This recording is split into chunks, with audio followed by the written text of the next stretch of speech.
അല്ലേ? കോഴിക്കോട് വന്നപ്പോൾ ഒന്ന് രണ്ട് പേര് പ്രതികരണം ചോദിച്ചു, അപ്പോൾ ഒന്നിച്ച് കാണാം എന്ന് പറയുക ചെയ്തു. അത് പ്രധാനമായിട്ടും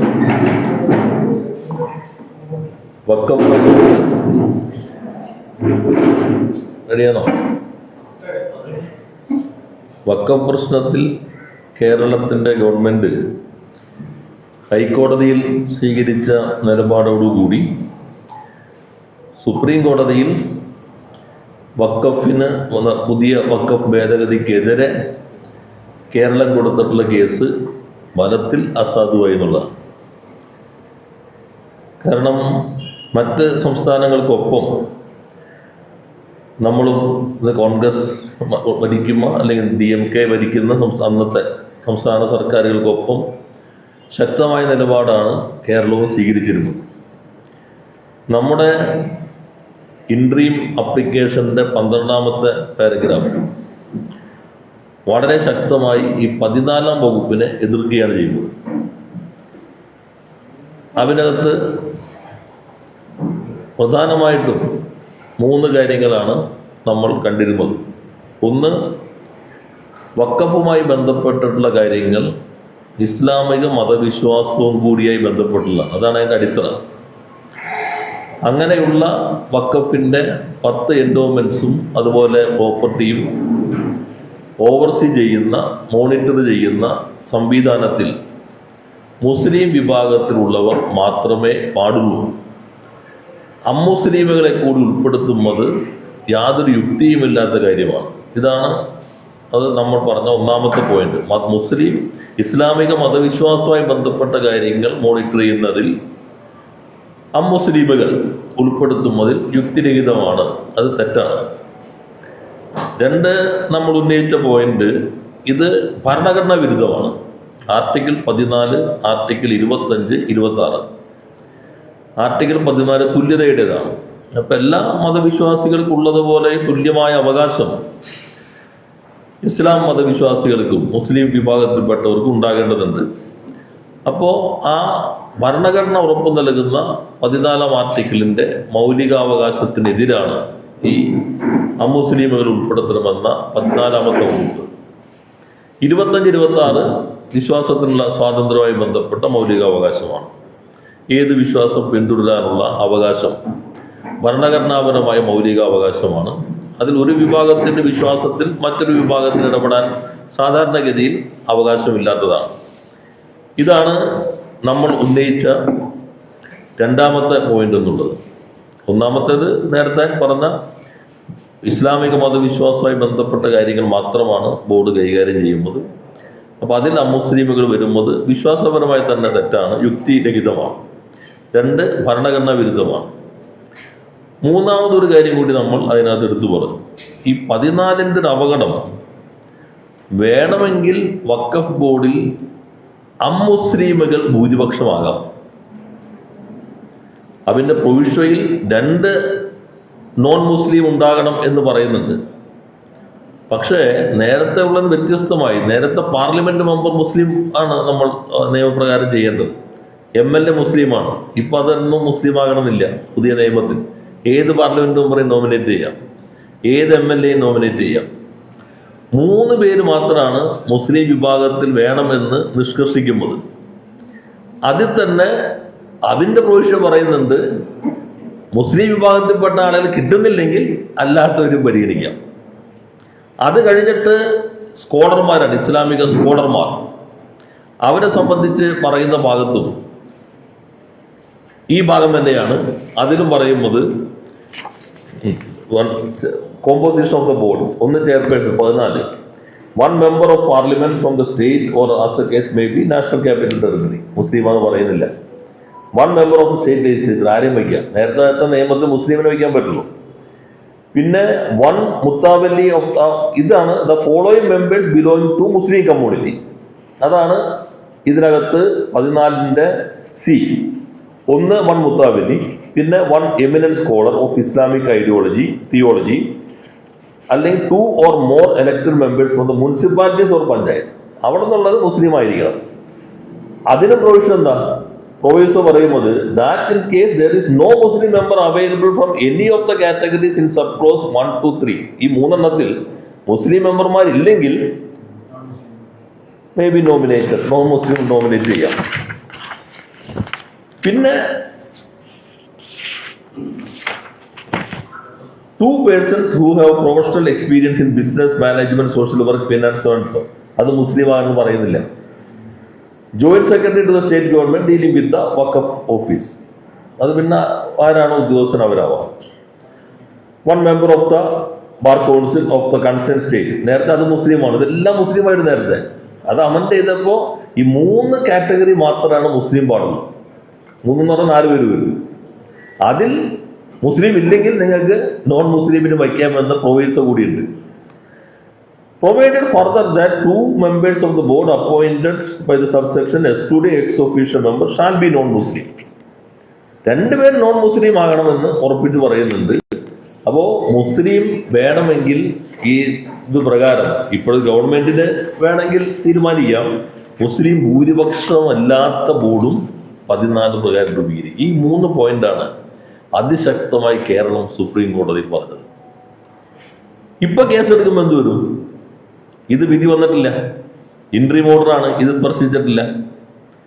ഇപ്പൊ കേസെടുക്കുമ്പോ കേരളം ഈ 14 പറഞ്ഞാൽ നേരെ കേന്ദ്രം വായിക്കാൻ പോകുമ്പോൾ എന്തായിരിക്കും? ഇവരുടെ അഫിഡാവിറ്റ്.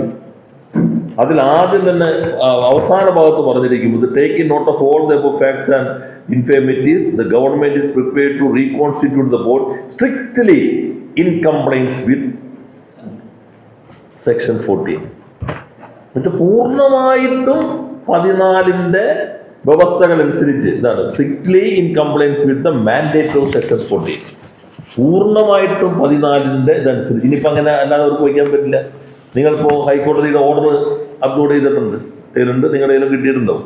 അതിൻ്റെ ആദ്യ ഭാഗത്ത് റെസ്പോണ്ടന്റ് 2 സമ്മതിച്ചിരിക്കുന്നു ചീഫ് സെക്രട്ടറി ഗവൺമെന്റിന് വേണ്ടി. ഈ റീകോൺസ്റ്റിറ്റ്യൂട്ട് ചെയ്യുമ്പോൾ നിർബന്ധിതമായിട്ട് എടുക്കുവാണ്. അതിനകത്ത് സെക്ഷൻ 14 സ്ട്രിക്ട്ലി ഇൻ കംപ്ലൈൻസ് അതിൻ്റെ മാൻഡേറ്റുമായി ബന്ധപ്പെട്ട് എന്ന് ഉറപ്പിച്ചു പറഞ്ഞിരിക്കുകയാണ്. അപ്പോൾ അതിൻ്റെ അർത്ഥം നമ്മൾ ഉന്നയിച്ച ആ പ്രശ്നം ഇനി അവിടെ ഉന്നയിക്കാൻ പറ്റില്ല. നേരത്തെ കേരള ഗവൺമെന്റ് 2 പേരെ പിന്നെ നോമിനേറ്റ് ചെയ്യുന്ന പറഞ്ഞിരുന്നത്. കാരണം മുസ്ലിം അല്ലാത്തവർ പാടില്ല എന്നതുകൊണ്ടാണ്. ആ നോട്ടിഫിക്കേഷൻ തന്നെ നിങ്ങൾ ശ്രദ്ധിച്ചറിയാം, അന്നത്തെ നോട്ടിഫിക്കേഷൻ തന്നെ പറയുന്നുണ്ട് ഈ സെക്ഷൻ 14 ആണെങ്കിലും അതിനകത്ത് 2 മെമ്പർമാരെ പിന്നീടാണ് നോമിനേറ്റ് ചെയ്യുന്നത്. കാരണം അത് സുപ്രീം കോടതിയുടെ പരിഗണനയിലാണ്. അതുകൊണ്ടാണ് നമ്മൾ 2 ഒഴിവാക്കിയത്. ആ 2 ഒഴിവാക്കിയത് ചോദ്യം ചെയ്തുകൊണ്ടാണ് BJPയുടെ വൈസ് പ്രസിഡന്റ് കേസ് കൊടുക്കുന്നത്. കേരളത്തിലല്ല ലോകത്തിലെ നീതിന്യായ സംവിധാനത്തിൽ അത്യപൂർവമായ കേസാണത്. വാദിയും സംസ്ഥാന ഗവൺമെന്റും കേന്ദ്ര ഗവൺമെന്റും ഒന്നിച്ച് ബന്ധു വഖഫ് ബോർഡ് ഒഴികെ 3 കൂട്ടർ ഒന്നിച്ച് ഒരേ നിലപാട് സ്വീകരിച്ചു. അപ്പൊ അതിൽ ചില മാധ്യമങ്ങൾ റിപ്പോർട്ട് ചെയ്തതായി കണ്ടു ലീഗ് ഇത് അറിഞ്ഞിട്ടില്ല എന്ന്. അങ്ങനെയാണ് വലിയ പ്രശ്നമായിരിക്കും. കാരണം നോട്ടിഫിക്കേഷൻ ഇറക്കിയിരിക്കുന്നത് വഖഫിന്റെ സെക്രട്ടറിയാണ്, വഖഫ് വകുപ്പാണ് ഇറക്കിയിരിക്കുന്നത്, അവരുടെ കീഴിലാണ്. അത് മുസ്ലിം ലീഗിന്റെ മന്ത്രിയെ കൈകാര്യം ചെയ്യുന്നത്. അദ്ദേഹം അറിയാതെയാണ് ഇറക്കിയെന്നാണ് മാധ്യമങ്ങൾ പറയുന്നത്. ശരിയാണെങ്കിൽ പിന്നെ അദ്ദേഹത്തിന് അവിടെ ഇരിക്കുക എന്നുള്ളത് വലിയ കഷ്ടമായ കാര്യമായിരിക്കും.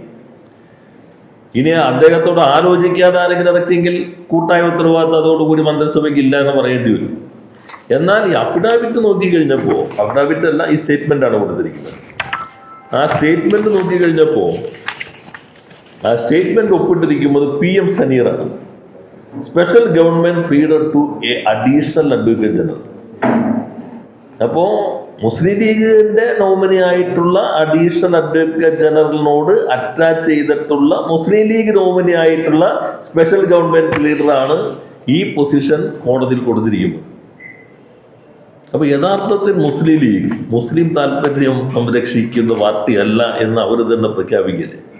മതന്യൂനപക്ഷ താല്പര്യം സംരക്ഷിക്കുന്നില്ല, മുസ്ലിം താല്പര്യം സംരക്ഷിക്കുന്നില്ല. തങ്ങളുടെ കൂട്ടത്തിൽ 1-2 പേരെ എങ്ങനെയെങ്കിലും ഈ വഖഫ് ബോർഡിനകത്ത് തിരികെ കയറ്റാൻ കഴിയുമോ എന്ന ഒറ്റ സങ്കുചിത ലക്ഷ്യത്തിന് വേണ്ടി വിശാലമായിട്ടുള്ള താല്പര്യങ്ങളാകെ ബലികഴിച്ചിരിക്കുന്നു എന്നുള്ളതാണ് ഏറ്റവും ഗൗരവമായ കാര്യം. നിയമസഭയിൽ ഒന്നിച്ചാണ് കഴിഞ്ഞ ഗവൺമെന്റ് ഉള്ളപ്പോൾ പ്രമേയമെല്ലാം പാസ്സാക്കിയത്. ആ അന്തസത്ത മുഴുവൻ കഴിഞ്ഞ ഗവൺമെൻറ് കൊടുത്ത അഫിഡാവിറ്റിനകത്തുണ്ട്. അപ്പോൾ അതാണ് ഗൗരവമായി തന്നെ കാണേണ്ട കാര്യം. കേരളത്തിൻ്റെ പൊസിഷൻ ഈ 2 വേക്കൻസി പിന്നീട് ഫില്ല് ചെയ്യാം എന്നെടുത്തിരിക്കുന്നത് മാറ്റി ഞങ്ങൾ പൂർണ്ണമായും ഇതിനനുസരിച്ച് strictly in compliance to the mandate of the section 14 എന്ന് പറഞ്ഞതോടുകൂടി മുസ്ലിം ലീഗും UDF-ഉം എവിടെ നിന്ന്. അപ്പോൾ യഥാർത്ഥത്തിൽ ഡീല് BJP സർക്കാർ പോലും കാണിക്കാത്ത അത്രയും താല്പര്യമാണ് കേന്ദ്രത്തിൻ്റെ ഇത്തരം കാര്യങ്ങളോട് അവർ കാണിച്ചുകൊണ്ടിരിക്കുന്നത്. നേരത്തെ PM-ശ്രീയിൽ കണ്ടു. PM-ശ്രീ ഞങ്ങൾ ഒപ്പുവെച്ചു, ഗവൺമെൻറ് ഒപ്പുവെച്ചു, വകുപ്പ് ഒപ്പുവെച്ചു, ക്യാബിനറ്റ് ചർച്ച ചെയ്തു, അത് മുന്നോട്ട് കൊണ്ടുപോകേണ്ടതില്ല, ക്യാപ്റ്റൻ അബൈൻസ് പറഞ്ഞു, അത് ഗവൺമെൻറ്റിന് അറിയിച്ചു. അതിനുശേഷം ഒരു ഇഞ്ച് പോലും മുന്നോട്ട് പോയില്ല. ഞങ്ങൾ ഒപ്പുവെച്ചതിനൊക്കെ അവരിനി അധിക്ഷേപിച്ചോട്ടെ, ഗവൺമെൻറ്റിൻ്റെ വകുപ്പ് അങ്ങനെ ചെയ്തു. പക്ഷേ ഏറ്റവും ചുരുങ്ങിയത് അവർ ചെയ്യുന്നതൊക്കെ തെറ്റാണ്. പക്ഷെ അവരെവിടെ നിൽക്കുന്നു, അതിൻ്റെ അപ്പുറത്തേക്ക് ഒരു ഇഞ്ച് ഞങ്ങൾ പോവില്ല എന്നെങ്കിലും ഏറ്റവും ചുരുങ്ങിയത് പറയണ്ടേ. RSSന്റെ അജണ്ട നടപ്പിലാക്കുന്ന ഡീൽ PM-ശ്രീയുടെ നടപ്പിലാക്കി. അതിന് ഉള്ള എല്ലാ ശ്രമങ്ങളാണ് കഴിഞ്ഞ ഗവൺമെന്റ് നടത്തിയതെന്നായിരുന്നല്ലോ തെരഞ്ഞെടുപ്പ് ഘട്ടത്തിൽ ഏറ്റവും വലിയ പ്രചാരവേല. ഞങ്ങളുടെ അധിക്ഷേപം തുടർന്നോട്ടെ. ഏറ്റവും ചുരുങ്ങിയത് അവിടെ എവിടെ നിൽക്കുന്നു, എവിടെയാണോ നിൽക്കുന്നത്, അതിൻ്റെ ഒരു ഇഞ്ച് ഞങ്ങൾ മുന്നോട്ട് കൊണ്ടുപോകില്ല എന്ന് പറയേണ്ടതിന് പകരം പൂർണ്ണമായിട്ടും PM-ശ്രീയുടെ നടത്തിപ്പുകാരായി മാറുന്ന ഒരവസ്ഥയും. അപ്പോൾ പൂർണ്ണമായിട്ടും ഒരു BJP ഡീൽ യഥാർത്ഥത്തിൽ ആര് തമ്മിലായിരുന്നു എന്ന് വ്യക്തമാക്കുന്നതാണ്. അതിൽ ഏറ്റവും ഒടുവിലത്തെ ഏറ്റവും ഗൗരവമായ പ്രശ്നമാണ് സങ്കുചിതമായ ഒരു താല്പര്യം. തങ്ങൾക്ക് ഇഷ്ടം ഇല്ലാത്ത ആളുകളെ മാറ്റി ഇഷ്ടമുള്ള ആളുകളെ തിരികെ കയറ്റാനുള്ള ഒറ്റ ലക്ഷ്യം വെച്ച് ഈ കേസിനെ ദുർബലപ്പെടുത്തുന്ന, നിയമസഭ ഏകകണ്ഠമായി പാസാക്കിയ പ്രമേയത്തെ ദുർബലപ്പെടുത്തുന്ന, പാർലമെന്റിൽ BJP ഇതര രാഷ്ട്രീയ പാർട്ടികൾ ഒന്നിച്ചെടുത്ത നിലപാടിനെ ദുർബലപ്പെടുത്തുന്ന സമീപനം ഇപ്പോൾ സ്വീകരിച്ചിട്ടുള്ളത്. അതുകൊണ്ടാണ് പറഞ്ഞത് KC വേണുഗോപാലിന്റെ സംശയം ഇനി സംശയമായി കാണേണ്ടതില്ല. അദ്ദേഹം ചോദിച്ചല്ലോ കേരളത്തിൽ BJP സർക്കാരാണോ എന്ന് ചോദിച്ചത്. സംശയമായി കാണേണ്ടതില്ല. പ്രയോഗത്തിൽ BJP സർക്കാരായി തന്നെ ഇപ്പോഴത്തെ UDF സർക്കാർ മാറിയിരിക്കുന്നു എന്നുള്ളതാണ്.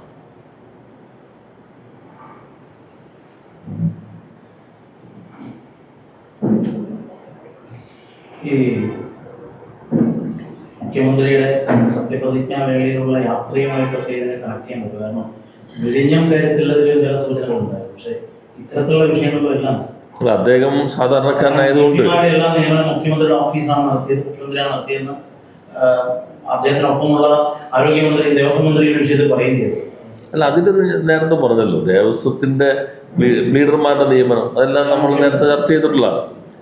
യഥാർത്ഥത്തിൽ കേരളത്തിൻ്റെ മുഖ്യമന്ത്രി സ്വയം ഇരുട്ടിൽ നിൽക്കാൻ പാടില്ല. ഞാനിപ്പോൾ അദ്ദേഹം സാധാരണക്കാരനായ ഒരാൾ ചാർട്ടർ ചെയ്ത് വിമാനത്തിൽ പോകുന്ന നാടായി കേരളം വികസിച്ചു എന്നുള്ളത് നമുക്ക് എല്ലാവർക്കും സന്തോഷിക്കേണ്ടായിരുന്നല്ലേ. പക്ഷേ അദ്ദേഹം എങ്ങനെ വെളിച്ചത്തിലേക്ക് വരേണ്ടത് എന്താ, ഇത് ഇന്ന കാര്യത്തിന് വേണ്ടി പോയപ്പോൾ അത്യാവശ്യമായി ചെല്ലേണ്ടി വന്നു. കണക്ടിവിറ്റി, എയർ കണക്ടിവിറ്റി ഇപ്പോൾ കൊച്ചിയും മംഗലാപുരവും തമ്മിലില്ല, കുറവാണ്. കണ്ണൂർക്കും പഴയ പോലെ വിമാനങ്ങളില്ല. അതുകൊണ്ട് അടിയന്തരമായി ഇതിൻ്റെ ആവശ്യത്തിന് പോകേണ്ടി വന്നു. അപ്പം ഇന്ന വിമാനമാണ് എടുത്തത്. ആ വിമാനം ഇന്ന ആളാണ് ചാർട്ടർ ചെയ്ത വിമാനം അവൈലബിൾ ആക്കിയത്. അത്രയും പറഞ്ഞാൽ അദ്ദേഹം നക്ഷത്ര തലക്കത്തോടുകൂടി നിൽക്കുമല്ലോ. ഇത് സോണിയാഗാന്ധിയുടെ അടുത്തേക്ക് ആരാണ് കൊണ്ടുപോയത് എന്ന ചോദ്യത്തിലൂടെ സോണിയാഗാന്ധിയെ ഇരുട്ടിൽ നിർത്തിയ പോലെ സ്വയം ഇരുട്ടിൽ എന്തിനാണ് നിൽക്കുന്നത്? ഇത് വ്യക്തിപരമായ കാര്യമല്ലല്ലോ.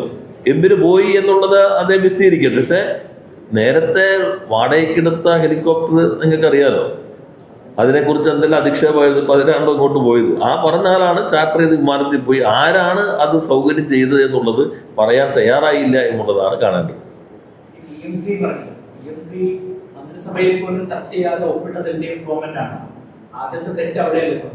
അല്ല, അതൊക്കെ ഞങ്ങൾ പറഞ്ഞ കാര്യമാണല്ലോ. അതിനുള്ളത് നിങ്ങളെല്ലാവരും അത് പ്രചരിപ്പിച്ചിട്ടല്ലേ ഞങ്ങളൊക്കെ പ്രതിപക്ഷത്തിരിക്കണ പോകും.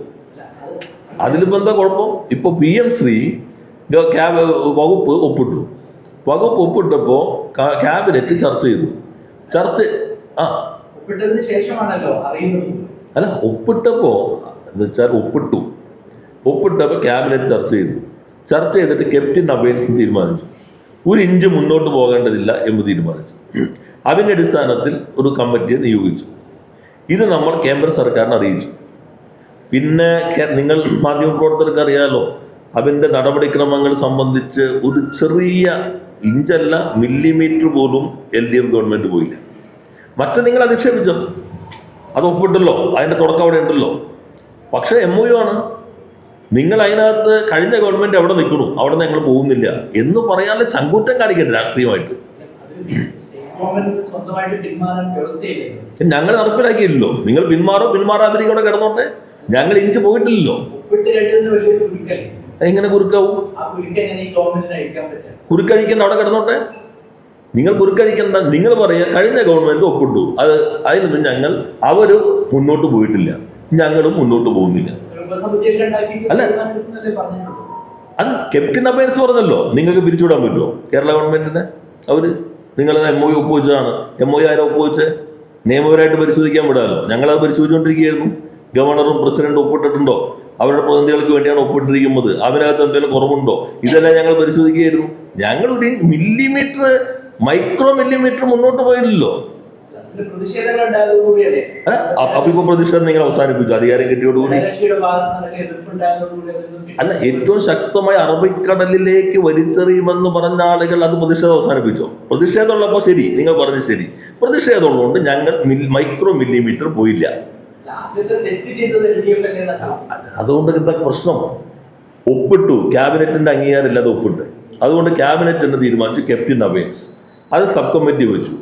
പിന്നെ കുറെ മാസങ്ങൾ പോയില്ലേ, ഒരു മില്ലിമീറ്റർ പോയില്ലല്ലോ. നിങ്ങൾ പുതിയ ഗവൺമെന്റ് വന്നു.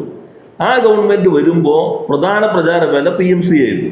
ഞങ്ങളെ കുറ്റപ്പെടുത്തിക്കൊണ്ടിരുന്നു. പക്ഷെ ഞങ്ങൾ ഒപ്പിട്ട ആ MOU ആണ്, മെമ്മോറാണ്ടം ഓഫ് അണ്ടർസ്റ്റാൻഡിംഗ്, കോൺട്രാക്റ്റോ എഗ്രിമെന്റോ അല്ല.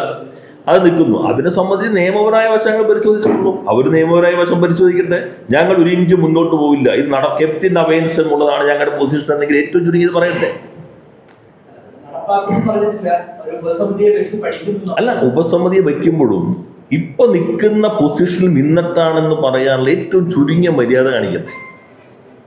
ക്യാപ്റ്റൻ അഫയേഴ്സ് ആണ് അവർ നിൽക്കുന്നത്, ഞങ്ങൾ അവിടെ നിൽക്കുന്നു. എന്നാൽ അവരെക്കാൾ ശക്തമായി നിയമത്തിന്റെ എല്ലാ വശവും നോക്കിയിട്ട് ഇതിൽ നിന്ന് പിൻവാങ്ങാനുള്ള സാധ്യതയുണ്ടോ എന്ന് ഞങ്ങൾ പരിശോധിക്കും എന്ന് പറയണ്ടേ? അങ്ങനെ പറഞ്ഞിട്ടുണ്ടോ? സമിതിയെ വെച്ചത് പിൻവാങ്ങാനോ മുന്നോട്ട് പോകാനോ? എന്താ അദ്ദേഹം പറഞ്ഞത്? മുഖ്യമന്ത്രിയുടെ പത്രസമ്മേളനം നോക്കൂ. നിങ്ങളത് ഫയൽ എടുത്തു. വിദ്യാഭ്യാസ മന്ത്രി, മുഖ്യമന്ത്രി എല്ലാം പറഞ്ഞത് എന്താ? സ്കൂൾ ഞങ്ങൾ തിരഞ്ഞെടുക്കും. കോഴിക്കോട് നടപ്പിലാക്കുമ്പോൾ കൊയിലാണ്ടി നടപ്പിലാക്കിയാലും വടകര നടപ്പിലാക്കിയാലും എന്ത് വ്യത്യാസം?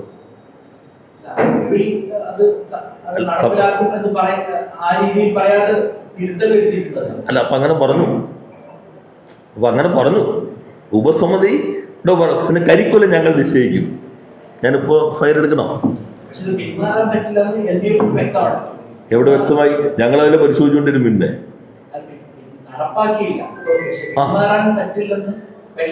എവിടെ വ്യക്തമായി? അല്ല, നിങ്ങൾ ഒപ്പിട്ടതിൽ വ്യവസ്ഥയുണ്ടെങ്കിൽ ഒപ്പിട്ട് തന്നെ വാലിഡിറ്റി ഉണ്ടോന്ന്. ഞാൻ നിയമമന്ത്രി ആയിരുന്നല്ലോ. ഞാൻ ആ കമ്മിറ്റി ഞങ്ങളെ പരിശോധിച്ചുകൊണ്ടിരുന്നത് ഒപ്പിട്ടതിൽ തന്നെ വാലിഡിറ്റി ഉണ്ടോ, കോൺസ്റ്റിറ്റ്യൂഷൻ വാലിഡിറ്റി ഉണ്ടോ, ലീഗലി വാലിഡ് ആണോ, ഇതാ ഞങ്ങൾ പരിശോധിച്ചുകൊണ്ടിരുന്നത്. നിങ്ങൾ എന്താ ചെയ്യുന്നത്? ഏത് സ്കൂൾ തിരഞ്ഞെടുക്കണം, ഏത് കരിക്കുലം തിരഞ്ഞെടുക്കണം എന്നാണ്. അപ്പൊ അറബിക്കടൽ പറ്റിപ്പോയോ? പ്രാഥമികമായിട്ട് യുക്തി കൊണ്ട് ചിന്തിക്കണ്ടേ? ആ ഒരു ഉദ്യോഗസ്ഥൻ ഒപ്പിട്ടു, ആ വകുപ്പ് ഒപ്പിട്ടു, ക്യാബിനറ്റ് തീരുമാനിച്ചു ക്യാപ്റ്റൻ അഫയേഴ്സ്. ഞങ്ങൾ നോക്കി ഒരു മില്ലിമീറ്റർ, ഞാൻ പറഞ്ഞു മൈക്രോ മില്ലിമീറ്റർ മുന്നോട്ട് പോയില്ല. ഇതിന്ന് മാറാനുണ്ടോ അത് നോക്കാം. ഇത് മാറിയില്ലെങ്കിൽ നമ്മളെന്താ ഗവൺമെന്റിനെ പിരിച്ചുവിടും? ഇപ്പൊ നിങ്ങളിത് മാറിയില്ല, ഗവൺമെന്റിനെ പിരിച്ചുവിടും. അല്ല, അത് നോക്കാലോ, നിയമപരമായിട്ട് നോക്കാലോ. ആർക്ക് വേണ്ടി ഒപ്പിട്ടു, ആ ഒപ്പിടാനുള്ള അതോറിറ്റി അവിടെ നിന്ന് നോക്കാലോ. നിങ്ങൾ അതിന് പകരം എന്ത് ചെയ്തു? നിങ്ങൾ മറ്റേ ഈ ഗവൺമെന്റ് ചെയ്യുക എന്താ? ഇത് ഏത് സ്കൂൾ വേണം, ഏത് കരിക്കുലൊക്കെ അതിനകത്ത് ഉണ്ടല്ലോ, ഏത് പറ്റും, ഇത് ഞങ്ങൾ പരിശോധിക്കും. ഇതല്ലേ ഉപസമിതി.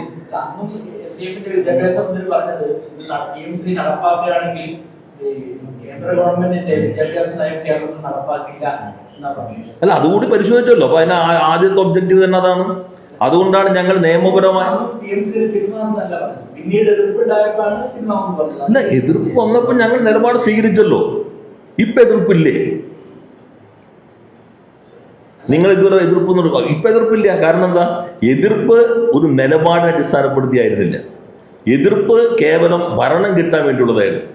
എതിർപ്പ് കേവലം ഒരു വർഗീയ വിരുദ്ധ നിലപാട് സ്വീകരിക്കുന്നു എന്ന് പറഞ്ഞ് മതന്യൂനപക്ഷങ്ങൾ തെറ്റിദ്ധരിപ്പിക്കാനായിരുന്നു. ഇപ്പൊ അത് വ്യക്തമായല്ലോ. അറബിക്കടലും പറ്റിപ്പോയി, പ്രതിപക്ഷത്തിരിക്കുമ്പോൾ എന്തും പറയുന്നായി. ഇപ്പൊ അതിന്റെ ഏറ്റവും ഒടുവിലത്തെ ഉദാഹരണമല്ലേ ഈ വഖഫ് കാണുന്നത്. ഇതുപോലെ മുസ്ലിം ലീഗ് എന്ന് പറഞ്ഞ പാർട്ടിക്ക് എങ്ങനെ ആ പേര് പേറാൻ പറ്റും? ഇനി യഥാർത്ഥത്തിൽ അവരെ ആലോചിക്കേണ്ടതല്ലേ? ഒരു ലിമിറ്റഡ് കമ്പനിയല്ലേ? ഒരു ചെറിയ വക്കം ബോർഡിൽ അവരുടെ 2-3 പേരെ വയ്ക്കണം. അതിന് മുസ്ലിം താല്പര്യം പോയാലും കുഴപ്പമില്ല. തൽക്കാലം ഞങ്ങളുടെ ഇഷ്ടക്കാരെ വെച്ചാൽ മതി. ഇതല്ലേ വന്ദേ മാതരം പാടാൻ പൂർണ്ണമായിട്ട് എഴുന്നേറ്റ് ഒരു കുഴപ്പമുണ്ടായില്ലല്ലോ.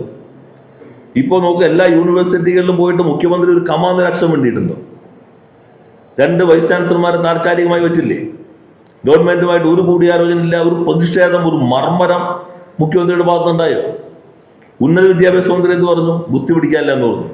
ലീഗിന്റെ ഏതെങ്കിലും ആളുകൾ പറഞ്ഞോ ഇത് ചെയ്യുമ്പോൾ തെറ്റാണ്?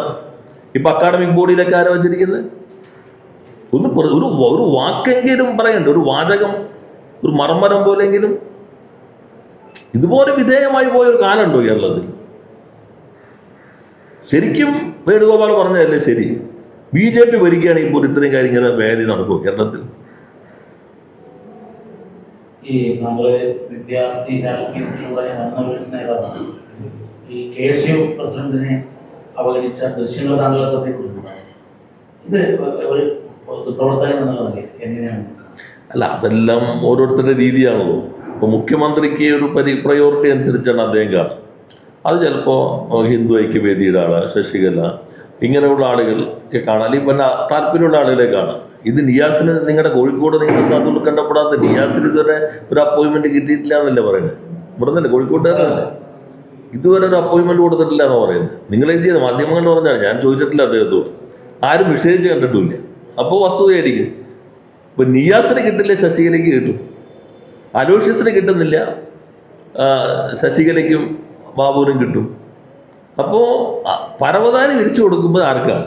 ഇത് പൊതുസമൂഹത്തിൽ ഉയർന്ന ഒരു ചോദ്യമാണ്. പിന്നെ അദ്ദേഹത്തിന് തീരുമാനിക്കുക ആരെ കാണണം എന്നുള്ളത്. മുഖ്യമന്ത്രിയല്ലേ, അപ്പോയിൻമെന്റ് അദ്ദേഹമാണ്, അദ്ദേഹത്തിന്റെ ഓഫീസാണ് കൊടുക്കുന്നത്.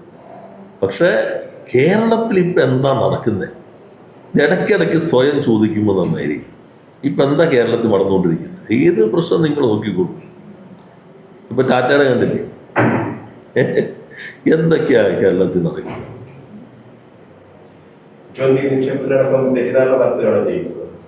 അല്ല, ഞാൻ നേരത്തെ പറഞ്ഞല്ലോ, ഞാൻ വളരെ സൗഹാർദ്ദത്തിൽ പറഞ്ഞു അദ്ദേഹം കേരളത്തിന്റെ മുഖ്യമന്ത്രി ആകണം.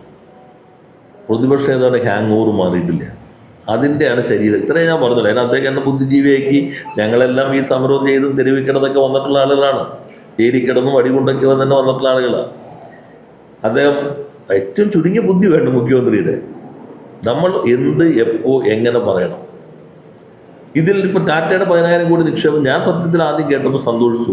നന്നായിരിക്കും, നമ്മുടെ ഒരു ശ്രമത്തിന്റെ തുടർച്ചയിൽ അത് ഇല്ലെങ്കിലും വേണ്ട. അദ്ദേഹത്തിന് പെട്ടെന്ന് അദ്ദേഹം മുഖ്യമന്ത്രിയായോടുകൂടി ഞങ്ങൾ അങ്ങോട്ട് പോയി കണ്ട ടാറ്റ ഇങ്ങോട്ട് അപേക്ഷയായിട്ട് വന്ന് കേരളത്തിൽ VD സതീശൻ മുഖ്യമന്ത്രി ആയല്ലോ, ഞങ്ങൾ 10,000 കോടി നിക്ഷേപിക്കുക എന്ന് പറഞ്ഞു വരുമ്പോൾ നമ്മളെല്ലാവരും പിന്തുണയ്ക്കണം എന്നല്ലേ കാണുക. അതുകൊണ്ടാണല്ലോ ശരിക്കും പ്രതിപക്ഷ മേധാവിന്റെ പ്രതികരണം നിങ്ങൾ കേട്ടില്ല. മുഖ്യമന്ത്രിയെക്കാളും എത്രയോ പക്വതയോടുകൂടിയാണ് പ്രതിപക്ഷ നേതാവ് പ്രതികരിച്ചത്. ഏതാണ് ശരിയെന്ന് അറിയട്ടെ, എന്നിട്ട് പറയാം. നിങ്ങൾ ഇവരുടെ അഭിമുഖം ബ്ലൂബർഗിൽ ഒന്ന് ശ്രദ്ധിച്ചില്ലേ? ആദ്യ ഭാഗം നിങ്ങൾ അത്ര ശ്രദ്ധിച്ചിട്ടില്ല എന്നുള്ളത്. അതിന്റെ തുടക്കത്തിൽ വിഴിഞ്ഞത്തെക്കുറിച്ചാണ് പറയുന്നത്. വിഴിഞ്ഞത്തെക്കുറിച്ച് അദ്ദേഹം പറയുന്നത് അവർ ഞങ്ങൾ അറിയിച്ചിരുന്നില്ല, അറിയിക്കാതെ അവർ MOU ഒപ്പുവെച്ചു. അത് ഞാൻ കേൾപ്പിക്കുന്നില്ല, നിങ്ങളുടെ കയ്യിൽ ഉണ്ടാവുമല്ലോ. MOU ഒപ്പുവെച്ചു. അത് ഞങ്ങൾ അറിയിക്കേണ്ടതായിരുന്നു. ഞങ്ങൾ പറഞ്ഞപ്പോൾ അവർ കത്ത് തന്നു. 2 ദിവസം കഴിഞ്ഞപ്പോൾ അവർ വേറെ കത്ത് തന്നു. അത് പ്രശ്നമില്ല. ഇതാണ് അദ്ദേഹം പറയുന്നത്. വസ്തുത നോക്കണ്ടേ? ഒന്ന് MOU ആണോ ഒപ്പുവെച്ചേക്കണേ? സെബിയിൽ അവർ കൊടുത്തിരിക്കുന്നത് എഗ്രിമെന്റിൽ ഒപ്പുവെച്ചു എന്നാണ്. ഇപ്പം എന്താ MOU, എന്താ EOE, എന്താ എഗ്രിമെന്റ്, എന്താ കോൺട്രാക്ട് ഒക്കെ വ്യത്യസ്തമാണ്. മുഖ്യമന്ത്രി പറയാണ് അവർ MOU ഒപ്പുവെച്ചു, ഞങ്ങൾ അറിയിച്ചില്ല. ഇപ്പം അറിയിച്ചു, കുഴപ്പമില്ല. അപ്പോൾ ഒന്ന് MOU അല്ല ഒപ്പുവെച്ച്, 2 ഷെയർ കൊടുക്കാനുള്ള എഗ്രിമെന്റ് ആണ്, കരാറാണ്. ആ കരാർ കൊടുത്തിരിക്കുന്നത് 29-ാം തീയതിയാണ്, 30-ാം തീയതിയാണ് ഇത് വരുന്നത്. എന്നാൽ അറിയിക്കുക എന്നുള്ള ഇൻഫർമേഷൻ അല്ല, പ്രയർ അപ്രൂവലാണ്. കൃത്യമാണ്, സ്പെസിഫിക് ആയിട്ട് പറഞ്ഞിരിക്കുന്നത്. മുൻകൂർ അനുമതി വേണമെന്നാണ്. അപ്പൊ അറിയിച്ചു കഴിഞ്ഞാൽ പൂർണ്ണമായോ? അദ്ദേഹം ഈ ബ്ലൂബർഗിന്റെ അഭിമുഖം നിങ്ങൾ കേട്ടിട്ടില്ല. അതുകൊണ്ടാണ് ഇത് ടാറ്റ വരുന്നതിന് തൊട്ടുമുമ്പ് ഇതാ പറയുന്നത്. പൂർണ്ണമായിട്ട് അവർ ഞങ്ങൾ അറിയിച്ചിട്ടില്ല, അതുകൊണ്ട് പിന്നെന്താ കുഴപ്പം എന്ന മട്ടിലാണ് അദ്ദേഹം ആ അഭിമുഖത്തിനകത്ത് തന്നെ പറയുന്നത്. അപ്പോ പ്രശ്നം തീർന്നു. ഇനിയിപ്പോ എന്തിനാ കമ്മിറ്റി, എന്തിന് എംപവർ കമ്മിറ്റി? അദ്ദേഹം പറയുന്നത് നോക്കൂ. One of them is Adani's new port, and there's been a stake sale there, and you objected to it. What is the status there right now? Currently, their Virinjam port is improving. Their progress report is good. They are doing well. And the recent issue is that they entered into an MOU MOU. with one international company, MSC Mediterranean Shipping Company. They are subsidiary. They are going to sell their stake 49%. Because of your objection, there have been some doubts now about the future of the project. The state government remains committed to the No, project. we have not made any objection. Yeah.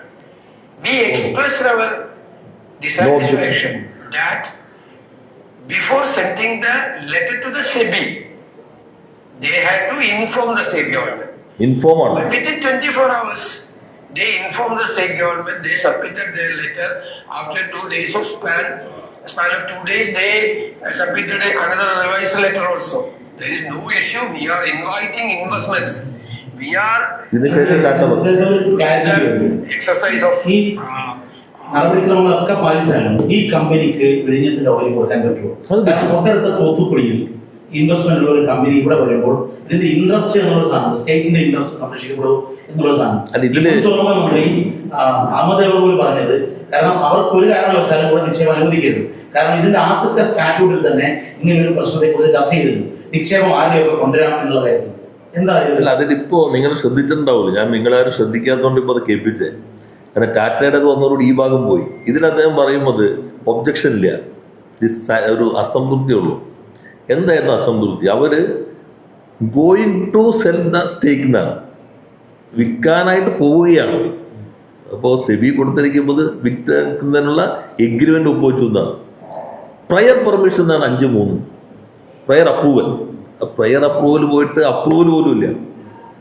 ഇത് കൊടുത്തിട്ട് approval വാങ്ങിക്കാൻ പറ്റില്ല. Specific ആണ് prior approval എന്നുള്ളത്.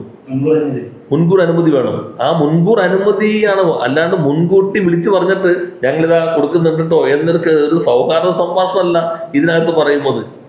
പിന്നെ 5-9 അതിനാണ് ഇപ്പോൾ ദീപക് ചോദിച്ച പ്രശ്നം. 250 കിലോമീറ്ററിനുള്ളിൽ അദാനി ഗ്രൂപ്പിനും അവിടെ നിക്ഷേപം നടത്താൻ പാടില്ല.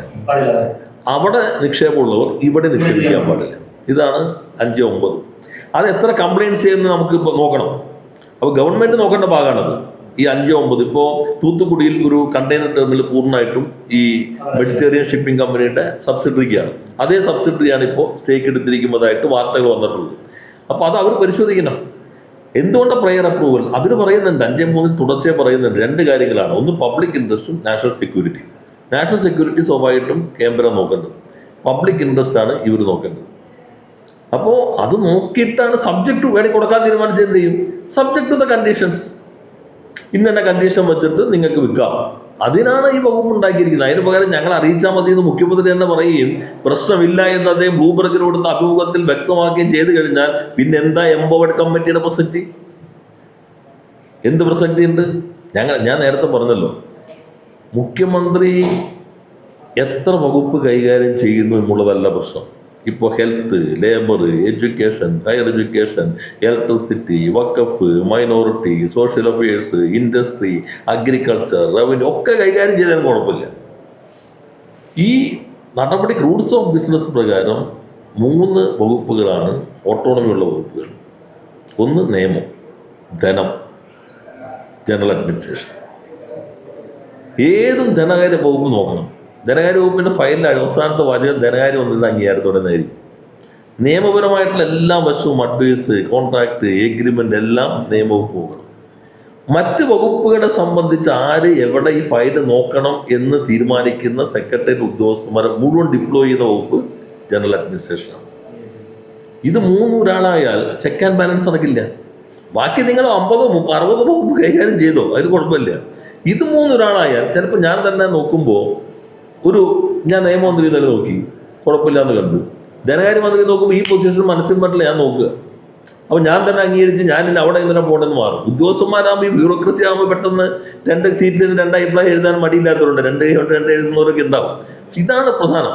അപ്പോൾ അതാണ് ഈ ബ്ലൂംബർഗിന്റെ അഭിമുഖത്തിൽ അദ്ദേഹം വ്യക്തമാക്കിയതാണെങ്കിൽ ഇനി എംപവേർഡ് കമ്മിറ്റിക്ക് കുഴപ്പമില്ല, ഞങ്ങൾക്കൊരു ഒബ്ജക്ഷൻ ഇല്ല എന്ന് പറഞ്ഞു. ഒരു പ്രശ്നവുമില്ല. ഞങ്ങൾ കൂടുതൽ ഞങ്ങൾ ഈ വിഴിഞ്ഞം പോർട്ട് ആദ്യം കരാൽ വ്യത്യസ്തതകളുണ്ടെങ്കിലും നമ്മുടെ നാടിലുണ്ടാകുന്ന മാറ്റം കണക്കാക്കി അതിവേഗതയിൽ നടപ്പിലാക്കാൻ ശ്രമിച്ചു. വിഴിഞ്ഞത്തിന്റെ പൊട്ടൻഷ്യൽ ഉപയോഗിക്കാനാണ് നമ്മൾ പതേ പറയുന്നുണ്ടല്ലോ, നിങ്ങൾ MSc, ഞാനാണല്ലോ MSc എല്ലാവരും വിളിച്ചു കൊണ്ടുപോകുന്നത്. അതിൻ്റെ ചുറ്റുവട്ടത്തും നമുക്ക് എന്തിനാ വിഴിഞ്ഞത്തിന്റെ പൊട്ടൻഷ്യൽ? ഇപ്പോൾ വരുന്നത് കണ്ടെയ്നർ വരുന്നു, കരയിൽ വരുന്നു, കയറ്റി പോകുന്നു. ഇവിടെ വരും, അത് വലിയ കണ്ടെയ്നറിൽ വരുന്നു, അത് ചെറിയ കണ്ടെയ്നറിലാക്കി മറ്റു പോർട്ടിലേക്ക് പോകും. നമ്മുടെ കോൺസെപ്റ്റ് എന്താ? വിഴിഞ്ഞത്തെ എന്ന് പറയുമ്പോൾ ഏറ്റവും അടുത്ത് കിടക്കുമ്പോഴാണ്. അപ്പോൾ ചെലവ് കുറയും. റോ മെറ്റീരിയലോ പാർട്സോ കൊണ്ടുവരുമ്പോൾ ചെലവ് കുറയും. അതിവിടെ അസംബിൾ ചെയ്യുക, അസംബിൾ ചെയ്തിട്ട് പ്രൊഡക്റ്റ് വീണ്ടും പല സ്ഥലങ്ങളിലേക്ക് അയക്കുക. അപ്പോൾ അതോടുകൂടി ലോജിസ്റ്റിക് കോസ്റ്റ് കുറയുമ്പോൾ പ്രൊഡക്റ്റിൻ്റെ വില കുറയും. അപ്പോൾ കോമ്പറ്റേറ്റീവ്. അങ്ങനെയുള്ളപ്പോൾ ഇൻവെസ്റ്റേഴ്സ് ഇങ്ങോട്ട് വരും. അതിനുള്ള സൗകര്യം നമ്മൾ ഒരുക്കി കൊടുക്കണം. ഇതാണ് ഗവൺമെന്റിന്റെ കാഴ്ചപ്പാടായിരുന്നത്. അവരാണ് MSc ഉൾപ്പെടെ കൊണ്ടുവന്നത്. അവരെല്ലാം വിളിച്ചു കൊണ്ടുവന്നു. അവരുടെ പ്രധാനപ്പെട്ട ആളിലെല്ലാം ഉണ്ടായിരുന്നു. അതിന് പകരം നിങ്ങൾ ഷെയർ കൊടുക്കാം. കാരണം ഇതനുസരിച്ച് കൊടുക്കുമ്പോൾ ഈ പറഞ്ഞ പോലെ 250 എങ്ങനെയാണ് അത് അവർ പരിശോധിക്കണം. നമ്മളിപ്പോൾ അതിന്റെ എല്ലാ വശവും നോക്കിയിട്ടല്ല പറയുന്നത്. പിന്നെ കേരളത്തിന്റെ താല്പര്യം എവിടെ നിൽക്കുന്നു ഇവർ അപ്പൊ അതിനെന്ത് വേണം? അതിന് ചെയ്യണം. കോംപ്ലിക്കേറ്റ് ചെയ്യുമ്പോൾ ഈ ധനമന്ത്രിയുടെയും നിയമമന്ത്രിയുടെയും കാര്യം പറഞ്ഞ പോലെ ഞാൻ ഒരേ ഇൻവെസ്റ്ററും. അതെ, നിങ്ങൾക്ക് നിങ്ങൾക്ക് ഇപ്പോ 2-3 പോർട്ട് ഉണ്ടെങ്കിൽ അതിനകത്ത് ഒന്നിനെ കേന്ദ്രീകരിച്ചിട്ട് ബാക്കി എല്ലാവരും കുറച്ച് ഓഹരി എടുത്താൽ നടത്താൻ പറ്റും. അത് ഏതാണെന്ന് നോക്കിയാലേ പറ്റുള്ളൂ. അപ്പൊ അത് ഗവൺമെന്റ് ചെയ്യണം. അതിനെന്ത് വേണം? നിങ്ങൾ ഈ സെബിയിൽ കൊടുത്തിരിക്കുന്ന എഗ്രിമെന്റ് ഒപ്പുവെച്ചു എന്നാണ്. ഇത് ഈ ക്ലോസിനെതിരാണ്. അതുകൊണ്ട് നിങ്ങൾക്ക് ഞങ്ങൾ നോട്ടീസ് അയക്കുന്നു. അപ്പോൾ അവർ വരും. അപ്പോഴാണ് ലീഗലി ഇത് കൈകാര്യം ചെയ്യാൻ പറ്റുള്ളൂ. ഇതാണ് അത് സംബന്ധിച്ച്. ടാറ്റയുടെയും ഞാൻ പറഞ്ഞല്ലോ 10,000 കോടി നിക്ഷേപം വന്നാൽ നല്ലത് തന്നെ. പക്ഷെ മുഖ്യമന്ത്രിയാകുമ്പോൾ ആധികാരികമായി പറയണം. ഇതെന്താ പ്രശ്നം എന്ന് വെച്ചാൽ അദ്ദേഹത്തിന് ഹാങ് ഓവർ മാറാത്തതുകൊണ്ടാണ്. ശരിക്കും ഈ ടാറ്റ ഇതുവരെ അവരുടെ സബ്സിഡറി ഈ ചെറിയ ബോട്ട് ഉണ്ടാക്കുന്ന നേവലായിട്ട് ഉണ്ടാക്കുന്ന കമ്പനിയാണ്, ഹൈദരാബാദ് കമ്പനിയായിരുന്നു. അത് അവർ ടേക്ക് ഓവർ ചെയ്തതാണ്. ഞാൻ ടാറ്റ ചന്ദ്രശേഖരനെ സംസാരിക്കുമ്പോൾ അദ്ദേഹത്തിന് തന്നെ ഈ സബ്സിഡറി കണ്ടുപിടിക്കാൻ കുറച്ച് സമയം എടുത്തു. അപ്പോൾ അത്രയും സബ്സിഡറി ഉണ്ടല്ലോ.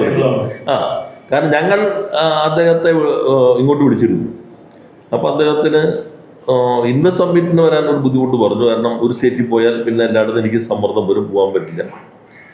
പിന്നെ നമ്മൾ ഇങ്ങോട്ട് വിളിച്ചു. അത് കഴിഞ്ഞിട്ട് അപ്പോൾ പറഞ്ഞു 2-3 മാസം പ്രോഗ്രാമായി. അപ്പോൾ ഞങ്ങൾ പറഞ്ഞു ഞങ്ങൾ അങ്ങോട്ട് വന്നാലോ എന്ന് ചോദിച്ചു.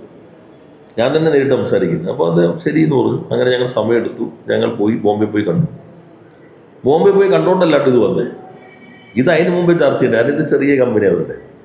അപ്പോൾ ഞങ്ങളുടെ പ്രധാന പ്രശ്നം എന്ന് വെച്ചാൽ നമ്മൾ 37 ഏക്കറാണ് ടാറ്റയ്ക്ക് TCSന് വേണ്ടി കാക്കനാട് കൊടുത്തിരിക്കുന്നത്, കിൽഫ്രാഡ്. അവരനങ്ങുന്നില്ല. അവർ പതുക്കെ ഞാൻ ഇദ്ദേഹത്തോടെ പറഞ്ഞു ഞങ്ങളുടെ സെക്രട്ടേറിയറ്റ് ബ്യൂറോക്രസിയേക്കാളും വളരെ പുറകിലാണ് നിങ്ങൾ പോകുന്നത്. അപ്പോൾ അദ്ദേഹം ചിരിച്ചപ്പം തന്നെ ആളുകൾ വിളിച്ചു, ടാറ്റ TCSനെ വിളിച്ചു. തിരുവനന്തപുരത്തും പുറകിലായിരുന്നു. പിന്നെ അവർക്ക് കൺവെൻഷൻ സെൻറ്റർ പ്രധാനമായിട്ടും ഈ അംബാനിയുടെ വലിയ കൺവെൻഷൻ സെൻറ്റർ ഉണ്ട് മുംബൈയിൽ. അതേപോലെ ഒന്നും ഇവിടെ നമുക്ക് ആലോചിക്കാം. പിന്നെ ഇലക്ട്രോണിക്സുമായി ബന്ധപ്പെട്ടിട്ടുള്ള MSMEകളുടെ ക്ലസ്റ്റർ ഉണ്ടാക്കി എങ്ങനെ ചെയ്യാൻ പറ്റും, ഇങ്ങനെ 3-5 കാര്യങ്ങളാണ്.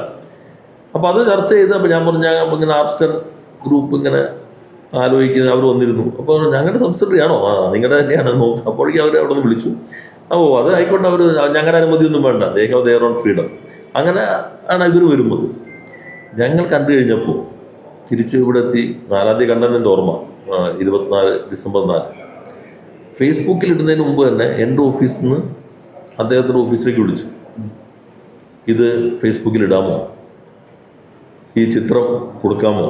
കാരണം എല്ലാ സ്റ്റേറ്റും കോമ്പറ്റീഷനാണ്. അവരും കോർപ്പറേറ്റും കോമ്പറ്റേറ്റീവ്. പിന്നെ എന്തൊക്കെ നമുക്ക് പറയാൻ ഡിസ്ക്ലോസ് ചെയ്യാം. നിങ്ങളുടെ എൻ്റെ സ്റ്റേറ്റ് ഫേസ്ബുക്ക് നോക്കി ഒന്നും പറഞ്ഞിട്ടില്ല. പൊതുവായ ചില തത്വം മാത്രമേ പറഞ്ഞിട്ടുള്ളൂ. ഇത് പ്രധാനപ്പെട്ടതാണ്. ഇപ്പം സംഭവിച്ചതെന്ന് വെച്ചാൽ ടാറ്റ എന്തുകൊണ്ട് നിഷേധിക്കേണ്ടി വന്ന്? അതിലൊന്ന്, അവർ ഇത് ചെറിയ സബ്സിഡറി നേവൽ ഷിപ്പ് ഉണ്ടാക്കുന്ന മറ്റ് ഷിപ്പല്ല, ബോട്ടെന്ന് പറയാം. അത് ഷിപ്പ് ബിൽഡിംഗ് ആയിട്ട് നമുക്ക് കാണും. ഷിപ്പ് ബിൽഡിങ്ങിലേക്ക് കയറുന്നു എന്ന് വന്നാൽ അല്ല, അത് ഓഹരി കമ്പോളം മറ്റു മേഖല എല്ലാം നമ്മുടെ സ്റ്റേറ്റിലെല്ലാം പറയുന്നത്. അത് എക്കണോമിക്കലി ബിസിനസ് സംബന്ധിച്ച് വലിയ പ്രശ്നങ്ങൾ ഉണ്ടാകും. ചിലപ്പോൾ ഷെയറിൻ്റെ വാല്യൂ കൂടും. അപ്പോൾ ഇവര് നിഷേധിക്കാൻ വരുന്നാലോ? ഇത് നിഷേധിക്കാത്തതുകൊണ്ടാണ് ഓഹരിയുടെ വില ബൂം ചെയ്തിരുന്നത്. ഒരാൾ സെബി പോയാൽ അത് പ്രശ്നമാവും. ഇങ്ങനെ വലിയ ഇമ്പാക്റ്റ് ഉണ്ടാക്കുകയെ. അതുകൊണ്ടാണ് മുഖ്യമന്ത്രി ആയിട്ടേ സംസാരിക്കാവൂ. അത് ആധികാരികമത് ഉറപ്പുവരുത്തി മാത്രമേ ഒരു വാക്കും വാചകവും മുഖ്യമന്ത്രി പറയാവൂ. ഇപ്പം ഞാൻ ഇപ്പോൾ പറയുന്ന പോലെ മന്ത്രിയായിരിക്കുമ്പോൾ പറയാറില്ല. കാരണം മന്ത്രിയായിരിക്കുമ്പോൾ എല്ലാവരും മന്ത്രിയാണ്, നമ്മൾ ശ്രദ്ധിച്ച് പറഞ്ഞില്ലെങ്കിൽ പ്രശ്നമായിരിക്കും. രാഷ്ട്രീയം നമ്മൾ പ്രശ്നമാണെങ്കിൽ രാഷ്ട്രീയമായിട്ട് നേരിടണം. അപ്പൊ അതാണ് അത് സംബന്ധിച്ച്. ഇത് ഞങ്ങൾ അന്ന് ഇപ്പൊ ചേട്ടൻ പറയുന്ന കേട്ടു, നിങ്ങൾ MOU ഒപ്പുവെച്ചെങ്കിലും പിന്നെ ഉള്ളതെല്ലാം ഈ 2 മാസം കൊണ്ട് ചെയ്യാം. എന്നിട്ടാണ് നമ്മൾ MOU ഒപ്പുവെച്ച്. ഇത് 2014 മുതൽ മലബാർ സിമന്റ്സിൽ അവിടെ സ്ഥലത്ത് കുറെ കേസും പ്രശ്നങ്ങളുമായി ഫീസിബിലിറ്റി സ്റ്റഡി നടന്നു. ഞങ്ങൾ നോക്കുമ്പോൾ എല്ലാ വർഷവും ഫീസ് അടച്ചുകൊണ്ടിരിക്കുക. പിന്നെ ഇത് എന്ത് ചെയ്യും? അങ്ങനെയാണ് ജോയിന്റ് വെഞ്ചറിലേക്ക് പോകാൻ തീരുമാനിച്ചത്. അപ്പൊ ഇവർ വന്നു കഴിഞ്ഞപ്പോൾ ഇവർക്ക് പറ്റിയ സ്ഥലമല്ല അത്, കുറച്ചുകൂടി മാറ്റി കിട്ടിയ വന്നായിരിക്കും. നമ്മുടെ വ്യവസ്ഥയിൽ സബ്ലീസ് ചെയ്യാൻ പറ്റില്ല. അങ്ങനെ പോർട്ട് ചെയർമാനായിട്ട് എൻ്റെ ചേംബറിൽ ചർച്ച നടത്തി. അവരത് അംഗീകരിച്ചു, സ്ഥലം മാറ്റി കൊടുക്കാമെന്ന് പറഞ്ഞു. അങ്ങനെയാണ് ഫൈനൽ MOUയിലേക്ക് പോയി. ഇവർ ടെക്നോളജി പ്രൊവൈഡറാണ് ആസ്റ്റ്, അവരുടെ വേറൊരു ഇൻവെസ്റ്റർ കമ്പനി കൂടി ചേരുമ്പോഴാണ് കൺസോർഷ്യം. അതിനുശേഷം 2026 ഫെബ്രുവരി 19 ഗവൺമെന്റ് മലബാർ സിമന്റ്സ് അനുമതി നൽകി ഉത്തരവിറങ്ങി. 2026 ഫെബ്രുവരി 26 പോർട്ട് ട്രസ്റ്റ് ഈ ലാൻഡിന്റെ കാര്യത്തിൽ ആക്ടിവിറ്റി മാറ്റാനും ഇതും അംഗീകാരമായി. ഇതെല്ലാം ഫെബ്രുവരി നടന്നു കഴിഞ്ഞു. ഇതാണ് ഇപ്പോൾ ലാൻഡ് ക്ലിയർ ചെയ്തുകൊണ്ട് മറ്റ് നടപടികളിലേക്ക് പോയിക്കൊണ്ടിരിക്കുകയാണ്. അപ്പൊ അത് പറയാം, ഇങ്ങനെ പദ്ധതി നടക്കുന്നുണ്ട്, വേഗതയിൽ കൊണ്ടുപോകാൻ ഞങ്ങൾ. ഇനി ഞാൻ ഇന്നലെ പറഞ്ഞു, ഇപ്പൊ കൊച്ചിൻ ഷിപ്പ്യാർഡും കൊറിയൻ കമ്പനി ഹുണ്ടായും തമ്മിൽ 3600 കോടിയുടെ MOU 2025 ജൂലൈയിൽ ഒപ്പുവെച്ചിട്ടുണ്ട്. 2025 സെപ്റ്റംബർ ഡൽഹിയിൽ വെച്ചത് കൈമാറിയിട്ടുണ്ട്.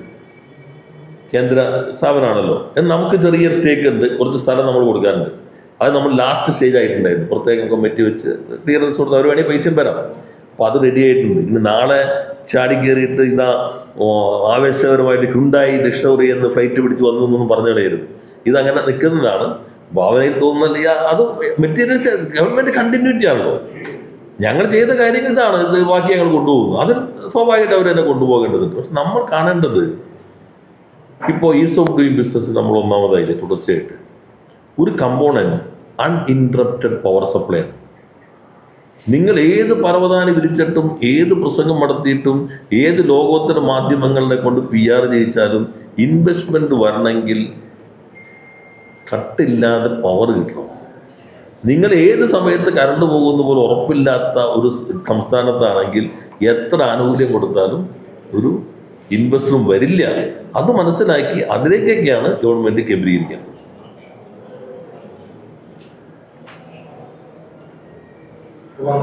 പറഞ്ഞിരിക്കുന്നത് ഹർജി വസ്തുതകൾ അറിയാൻ മനസ്സിലാക്കുന്നതാണ്. 4 ഹർജികളും ഡിസ്കസ് ചെയ്യാനാണ് ഏറ്റവും പറഞ്ഞിട്ടുള്ളത്. നിലപാടാണ് സ്വീകരിക്കുന്നത്. അത് അദ്ദേഹം നല്ല, ഞാൻ അദ്ദേഹത്തിന്റെ ഒരു ഘട്ടത്തിൽ നിയമസഭയിൽ ഒന്നിച്ച് പ്രവർത്തിച്ചാണല്ലോ. ഈ ഹൈക്കോടതിയിലെ ഈ കോടതിയിലൊക്കെ ഒരു പ്രശ്നം വെച്ചാൽ കോടതിയിൽ കൊടുക്കുന്ന കടലാസാണ് കക്ഷിയുടെ നിലപാട്. അതിനു വേണ്ടി ഗവൺമെന്റ് ചുമതലപ്പെടുത്തിക്കൊണ്ടാണ് അണ്ടർ സെക്രട്ടറി ഇതിനകത്ത് ഒപ്പുവെച്ചിരിക്കുന്നത്. മുസ്ലിം ലീഗിന്റെ തന്നെ സ്പെഷ്യൽ ഗവൺമെന്റ് ലീഡറും മുസ്ലിം ലീഗിന്റെ അഡീഷണൽ അഡ്വക്കേറ്റ് ജനറലോട് അറ്റാച്ച് ചെയ്തിട്ടുള്ള സ്പെഷ്യൽ ഗവൺമെന്റ് ലീഡറാണ് ഇത് കൊടുത്തിരിക്കുന്നത്.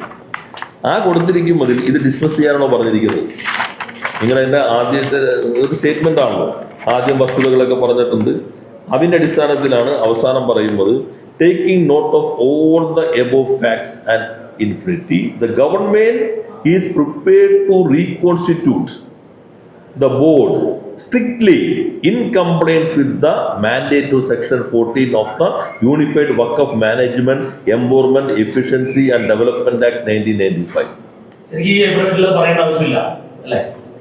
ഇതിനു വേണ്ടിയാണ് കേസ് അവർ കൊടുത്തേക്കണത്. BJP കൊടുത്തിരിക്കുമ്പോൾ ഇതിനു വേണ്ടി, മുസ്ലിം ലീഗിന്റെ മനസ്സിലിപ്പം ഇത് തന്നെ. അപ്പൊ രണ്ടുപേരും ഇച്ഛിച്ചത് ഒന്ന്. ഇങ്ങനൊരു അഫിഡാവിറ്റ് കൊടുത്തിട്ട് മന്ത്രിക്ക് എങ്ങനെ പരസ്യമായി പറയാൻ പറ്റുന്നു? ഞങ്ങൾ ഇന്നലെ സെക്രട്ടറി എന്തോ പറഞ്ഞവരുടെ ലീഗിന്റെ, ഞങ്ങൾ 14 പറഞ്ഞിട്ടില്ല, ഇതാണ് പറഞ്ഞിട്ടുള്ളത്. സെക്രട്ടറിക്ക് പറയാം, മുസ്ലിം ലീഗ് സെക്രട്ടറി അല്ലേ. ഇത് മന്ത്രിയല്ല, മന്ത്രിയുടെ കീഴിലല്ല ഉദ്യോഗസ്ഥന്മാർ. ഇതുപോലെ സങ്കീർണമായ പ്രശ്നത്തിനകത്ത്, വഖഫ് പ്രശ്നത്തിനകത്ത് 10 മിനിറ്റ് കൊണ്ട് പരിഹാരം ഉണ്ടാക്കുന്ന ആളുകളാണല്ലോ അവർ. ഇപ്പൊ കണ്ടല്ലോ, 10 മിനിറ്റ് ഒരു പ്രശ്നം പരിഹരിച്ചല്ലോ. ഇത് അദ്ദേഹം കാണാതെ കൊടുക്കുമോ? ലീഗിന്റെ സ്പെഷ്യൽ ഗവൺമെന്റ് പീരീഡ് കൊടുക്കുമോ? സ്പെഷ്യൽ ഗവൺമെന്റ് പീരീഡ് തയ്യാറാക്കുമ്പോൾ ലീഗിന്റെ തന്നെ അഡീഷണൽ അഡ്വക്കേറ്റ് ചെന്ന് കണ്ടിട്ടല്ലേ കൊടുക്കുക. അത് അഡ്വക്കേറ്റ് ജനറൽ തന്നെ പോയില്ല, അവിടെ AG തന്നെ പോയി വാദിച്ചില്ലേ. ഇനി നിങ്ങൾ വഖഫ് ആക്ട് ഇപ്പം നോക്കിക്കോളൂ, 22ാമത് സെഷൻ ഉണ്ട്. 22ാമത് സെഷൻ എന്താണെന്ന് വെച്ചാൽ വഖഫ് ബോർഡിനകത്ത് ഒരു ഒഴിവുണ്ടാവുകയോ കോൺസ്റ്റിറ്റ്യൂഷൻ തന്നെ ഡിഫക്റ്റ് ഉണ്ടാവുകയോ ചെയ്താൽ പോലും ആ ബോർഡ് എടുത്ത നടപടികളും തീരുമാനങ്ങളും എല്ലാം സംരക്ഷിക്കപ്പെടും. ഇതാണ് 22. ആ 22 നിൽക്കുമ്പോൾ വഖഫ് ബോർഡിൽ ഈ രണ്ടുപേരില്ലാത്തത് കൊണ്ട് നയപരമായ തീരുമാനം എടുക്കാൻ പാടില്ല എന്ന് കോടതി വിധിച്ചതുകൊണ്ടാണ്. ഇത് ഗവൺമെന്റ് പറഞ്ഞില്ല അവിടെ. പകരം ഇത് പിരിച്ചുവിടാനാണ് നോക്കുന്നത്. BJPക്ക് ഒപ്പം തന്നെ നിന്നു. അപ്പോൾ ഷംസുദ്ദീൻ അങ്ങനെ പറഞ്ഞിട്ടുണ്ടെങ്കിൽ അദ്ദേഹം സ്വയം തന്നെ മന്ത്രിസ്ഥാനത്ത് നിൽക്കാൻ അർഹനല്ല എന്ന് തെളിയിക്കുകയാണ് ചെയ്യുന്നത്. യഥാർത്ഥത്തിൽ മുസ്ലിം ലീഗിന്റെ തങ്ങളുടെ ആളുകളെ തിരികെ കയറ്റാനുള്ള താല്പര്യത്തിന്റെ അടിസ്ഥാനത്തിൽ ഇതൊന്നും ശ്രദ്ധിക്കാതെ, ഇതിന്റെ പ്രത്യാഘാതങ്ങളൊന്നും ശ്രദ്ധിക്കാതെ ആ താല്പര്യങ്ങളെ ബലി കൊടുത്തുകൊണ്ടുള്ള സമീപനമാണ് സ്വീകരിച്ചിട്ടുള്ളത്. ഓക്കെ